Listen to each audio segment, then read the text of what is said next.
नाजरीन, यहूदी दीवार गिरिया के साथ किस लिए आहुजारी करते हैं? बुनियादी पत्थर क्या है? यहूदी अकायद व इबादत क्या हैं? यहूदियों की बाजमात इबादत और किबला कौन सा है? शजर गरकद क्या है? जन्नतुल बकी का पुराना नाम बकी अल गरकद क्यों था? यहूदी क्यों हर जगह धड़ाधड़ शजर गरकद की शजरकारी कर रहे हैं? नाजरीन, यही हमारी आज की वीडियो का मौजू है और आपको यहूदी मजहब के हैरान कुन हकायक के बारे में बताएंगे। नाजरीन, ये वही दीवार है जिसे मुसलमान दीवार बुराक कहते हैं। यहूदी रिवायात के मुताबिक इस दीवार की तामीर हजरत सुलेमान अलैहिस्सलाम ने की और मौजूदा दीवार गिरिया उसी दीवार की बुनियादों पर कायम है। ये मकाम दुनिया के कदीम तरीन शहर यरूशलेम बैतुल मुक़द्दस में वाक़ है। यहूदियों की एक इंतहाई अहम यादगार और मुक़द्दस तरीन मजहबी मकाम है, जिसके सामने रोना, गिड़गिड़ाना और गिरिया उजारी करना यहूदियों का इंतहाई अहम मजहबी फरीज़ा है। इनके अकीदे के मुताबिक ये दीवार दरअसल तबाहशुदा हैकल सुलेमानी का बाकी रह जाने वाला हिस्सा है। 2000 साल कबल मसीह में भी यहूदी इस दीवार के सामने खड़े होकर गिरिया उजारी करते थे। बतौर एहतराम इनके लिए इस दीवार और इबादतगाह के करीब यरमुल्का पहनना ज़रूरी होता है। नाजरीन, यरमुल्का सर पर छोटी टोपी जो यहूदी मर्द पहनते हैं, जिसको इब्रानी जुबान में किपा कहा जाता है।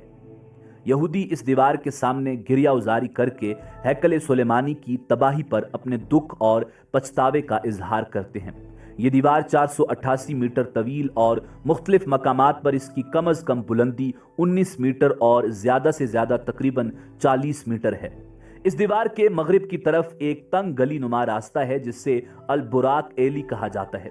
ये गली 36 मीटर तवील और सिर्फ 3.6 मीटर चौड़ी है। मुसलमानों के अकीदे के मुताबिक यही वो जगह है जहां बुराक की सवारी उतरी थी।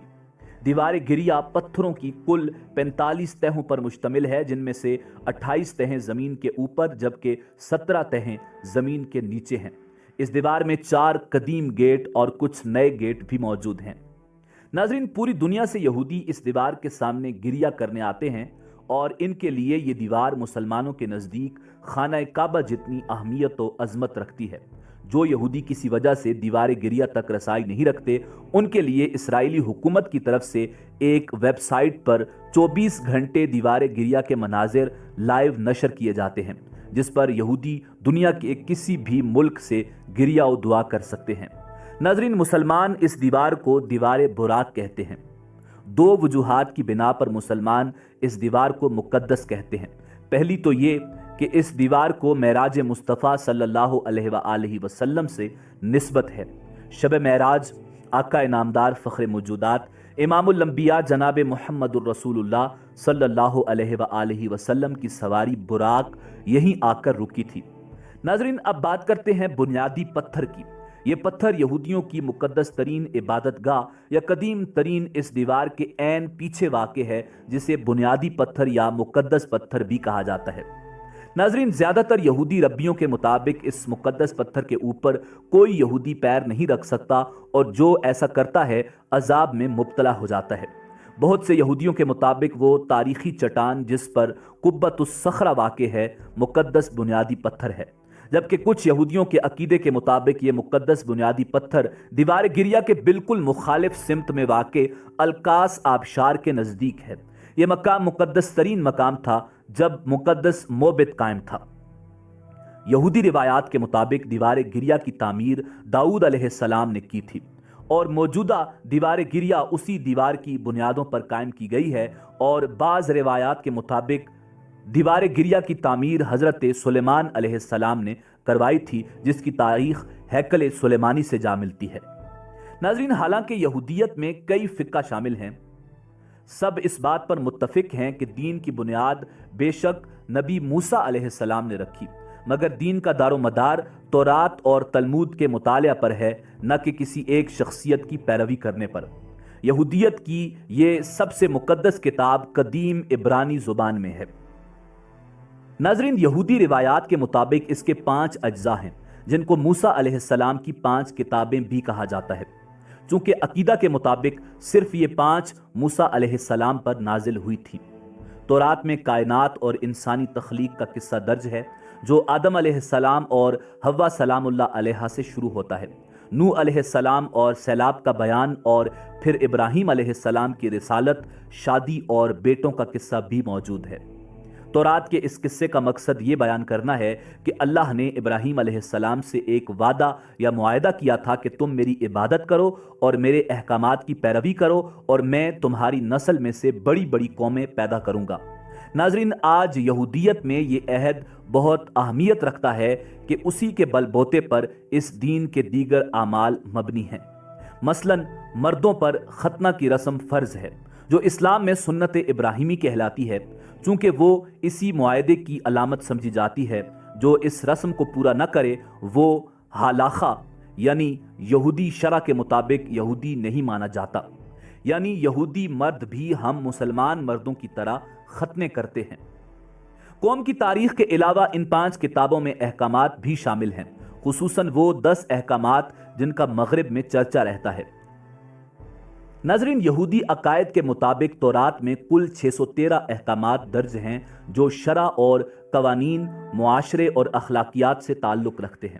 عبرانی زبان میں تورات کے لغوی معنی ہیں سبق، چنانچہ تورات میں وہ سب کچھ ہے جس سے ایک دینی قوم کو سبق ہو اور جس پر تاریخ اور شریعت کی بنیاد کھڑی ہو۔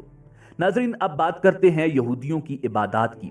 یہودیوں پر روز کی عبادت فرض ہے، مگر ایک یہودی خاندان کا پورا ہفتہ شابات، جسے سبت کہتے ہیں، کہ 26 گھنٹوں کی تیاری اور انتظار میں گزر جاتا ہے، کیونکہ وہ 26 گھنٹے پوری طرح عبادت کے لیے وقف ہوتے ہیں۔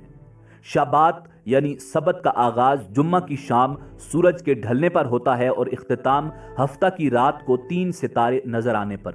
اس عبادت کے دوران یہودی مذہب کے پیروکار پیسے کمانے والے کام نہیں کرتے، پیسوں کے ذکر سے پرہیز کرتے ہیں، بجلی کو نہیں چھیڑتے یعنی جو بتیاں جلی ہیں ان کو بجھاتے نہیں اور جو بجھی ہیں ان کو جلاتے نہیں، آگ سے آگ نہیں جلاتے یعنی چولہا بند رہتا ہے، گاڑی نہیں چلاتے اور دیگر پابندیاں۔ ناظرین، روز کی 3 عبادات یہودی مذہب کے اندر مقرر ہیں، جن میں سے صبح اور دوپہر کی فرض ہیں اور شام کی اپنے آپ پر واجب کی جا سکتی ہیں۔ یہودی مذہب کے مطابق یہودیت میں دیگر احکام اس وقت تک اختیاری ہوتے ہیں جب تک انسان ان کو اپنی روزمرہ زندگی کا حصہ بنانے کی نیت نہ کر لے۔ اس نیت کے بعد وہ واجب ہو جاتے ہیں اور ان میں اور فرائض میں کوئی فرق نہیں رہتا۔ ناظرین، یہودی مذہب کے مطابق تمام عبادات فرداً بھی ادا ہو سکتی ہیں اور باجماعت بھی، تاہم باجماعت ادا کرنے میں فضیلت ہے، خصوصاً اس لیے کہ جماعت جب اکٹھی ہو جائے تو وہ خدا کے دربار میں بطور بنی اسرائیل حاضر ہوتی ہے۔ جماعت کو پورا ہونے کے لیے کم از کم 10 افراد کی ضرورت ہوتی ہے، ورنہ ایک ساتھ رہ کر بھی عبادت فرداً ہی قبول ہو جاتی ہے۔ ناظرین، واضح رہے کہ یہ یہودیوں کے عقائد ہیں۔ یہودیت کے کئی مذاہب میں 10 مردوں کو جماعت مانا جاتا ہے اور کئی میں 10 افراد کو، خواہ وہ مرد ہوں یا عورتیں۔ یہودی عبادت گاہ کو یونانی زبان میں سائناگوگ، انگریزی میں شل، جبکہ عبرانی میں بیت تفیلا عبادت گاہ یا بیت کنیست جماعت خانہ بھی کہا جاتا ہے۔ عموماً ہر شل میں ایک بڑا سا کمرہ ہوتا ہے جس میں جماعت اکٹھی ہوتی ہے، 2-3 چھوٹے کمرے ہوتے ہیں اور کئی میں درس تورات کے لیے ایک الگ کمرہ ہوتا ہے جس کو بیت مدراش کہتے ہیں۔ بڑے شلوں میں اکثر مکوا بھی موجود ہوتا ہے جو غسل کرنے کی جگہ ہوتی ہے۔ شل کی جو دیوار یروشلم کی طرف ہوتی ہے اس کے ساتھ ایک الماری لگی ہوتی ہے جس کو ارون قدیش کہا جاتا ہے۔ اس میں تورات کا سکرول رکھا جاتا ہے، اس کو صرف خاص مواقع پر ارون سے نکالا جاتا ہے، چونکہ جب بھی تورات سامنے ہو اس کو پیٹھ نہیں کی جا سکتی۔ ناظرین، یہودیوں کی جماعت تورات اور یروشلم کی طرف رخ کر کے عبادت کرتی ہے، جس طرح ہم مسلمان کعبہ کی طرف رخ کر کے نماز ادا کرتے ہیں۔ مرد اور عورتیں الگ بیٹھتے ہیں، کئی میں مردوں اور عورتوں کی جماعتیں ساتھ ساتھ بیٹھتی ہیں مگر ان کے درمیان پردہ ہوتا ہے۔ کئی شلوں میں عورتوں کی جماعت مردوں کے پیچھے ہوتی ہے۔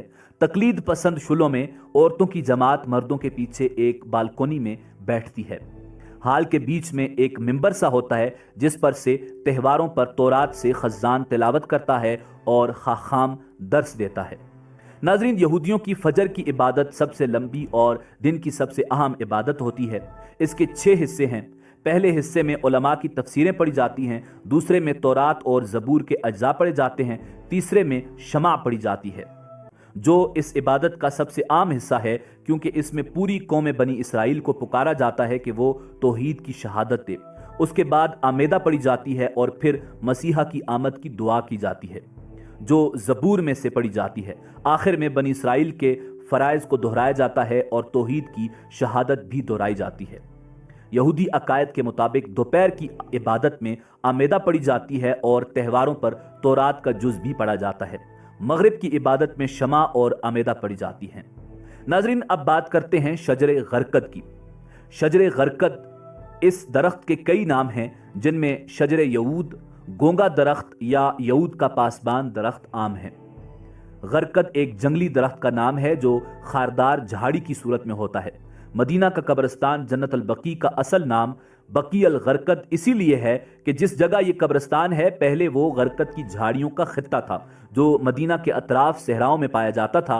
नबी करीम रऊफ़ुर रहीम इमामुल अंबिया जनाब मुहम्मदुर रसूलुल्लाह सल्लल्लाहु अलैहि वसल्लम ने उस मैदान को गरकद से पाक करवा दिया था।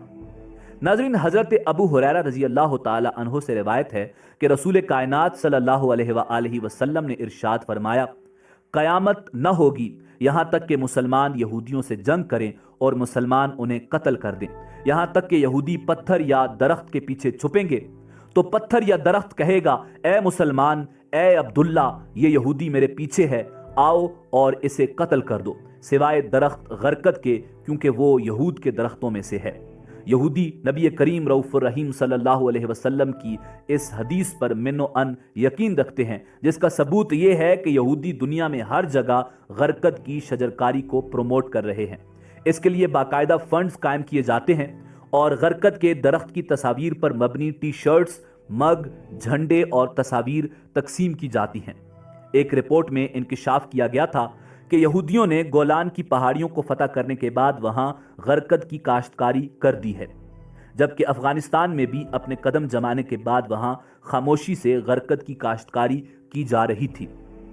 इसराइल ने भारत को भी अपने मुल्क की तमाम बंजर अराजी पर गरकद की काश्तकारी करने के लिए कसीर रकूम दी है। इसराइली हुकूमत पिछले 40 सालों से गरकद की शजरकारी में मसरूफ है और एक अंदाजे के मुताबिक इसराइल में 2010 तक 24 करोड़ गरकद के दरख्त लगाए जा चुके थे।